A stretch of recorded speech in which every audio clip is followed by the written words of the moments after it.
क्षेत्र पार्टी है। आज भी हमारे क्षेत्र में छोटी छोटी बच्चियां 12-12, 13-13 साल की बच्चियां पिकअप में भराकर मजदूरी करने जा रहे हैं। हमने सुना, वक्ताओं ने कहा है, हमने सुना कि पहले भी आप लोगों ने सुना होगा, आदिवासी इस देश का मालिक है, आदिवासी इस धरती का मालिक है। मैं आप लोगों से पूछना चाहता हूं, ये जमीन किसकी है, किसने बनाई है? ऊपर से पहले से बनी है, भगवान ने बनाई है। मतलब ये पहाड़ हमारे है, किसने बनाया? सरकार ने तो नहीं बनाया है। ये भूमि हमने बनाई, सरकार ने तो नहीं बनाई है। लेकिन इस धरती पर, इस भूमि पर आज आधिपत्य सरकार अपना जमाती है। हमारे घरों के यहाँ पे आके बुलडोजर खड़े कर देती है। हमारी नदियां हमारी रोकी जा रही है, हमारी प्रकृति को नष्ट किया जा रहा है। इस चीज को रोकने के लिए हमें एकजुट होना पड़ेगा।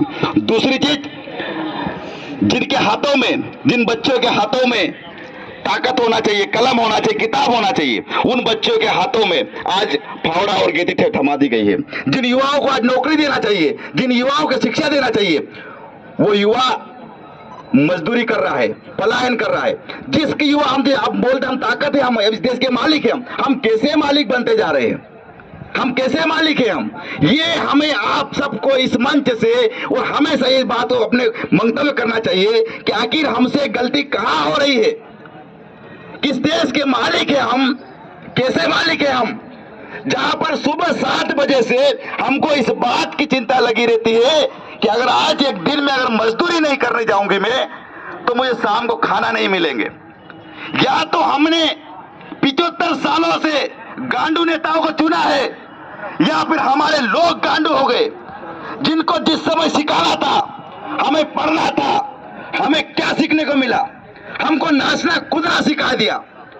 आज हम डीजे बज रहा है, नाचने चले जाते हैं। कितने लोग आंदोलन में जाते हैं, कितने लोग अपने हक अधिकारों की बात करते हैं। 13-14 साल की छोटी छोटी बच्चियां, आंखों में एक आंसू आ जाते हैं, सिहरन आ जाती है। जिन लोगों को पढ़ना चाहिए था, हम देश के मालिक है, मालिक है, मालिक है, कैसे मालिक है हम? हमारे घरों में बुलडोजर आ जाता है।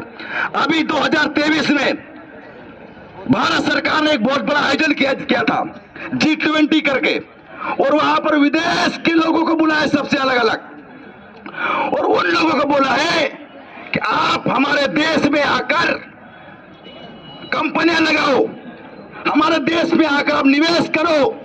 आप जिस जमीन पर उंगलियां बता देंगे, नक्शे पे जिस जमीन को दिखा देंगे, वो जमीन आपकी हो जाएगी। उस जमीन पर से आपको हटा देंगे।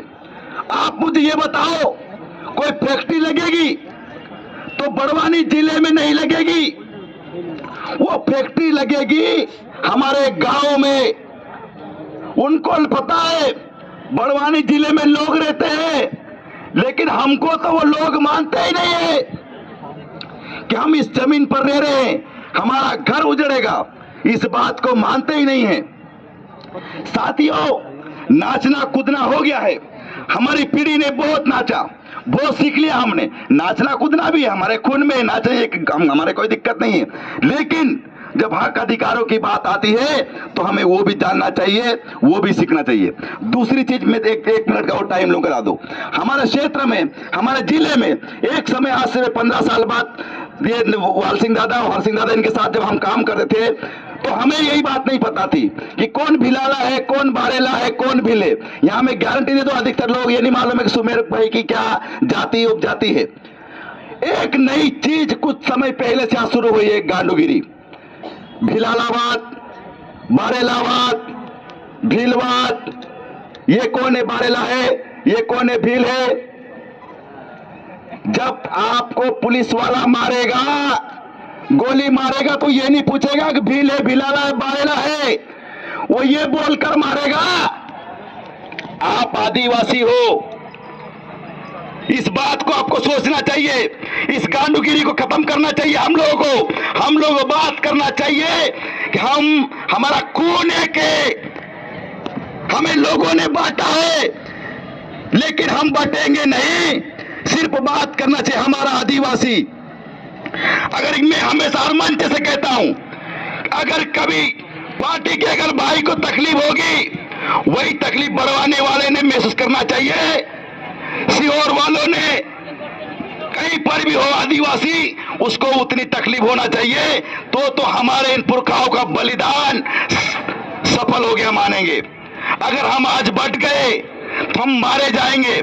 कल देवास में बुलडोजर चला, आने वाले समय में हमारे यहाँ चलने वाला है। अभी एक रिपोर्ट पड़ी थी, वो बात मैंने शायद निवाली में बताई थी, उसके बाद वो एक दैनिक भास्कर रिपोर्ट डाली। हमारे क्षेत्र से बच्चियां गायब हो रही है, जो बच्चियां कभी नहीं मिल रही है। तो साथियों, समस्या बहुत ज्यादा है।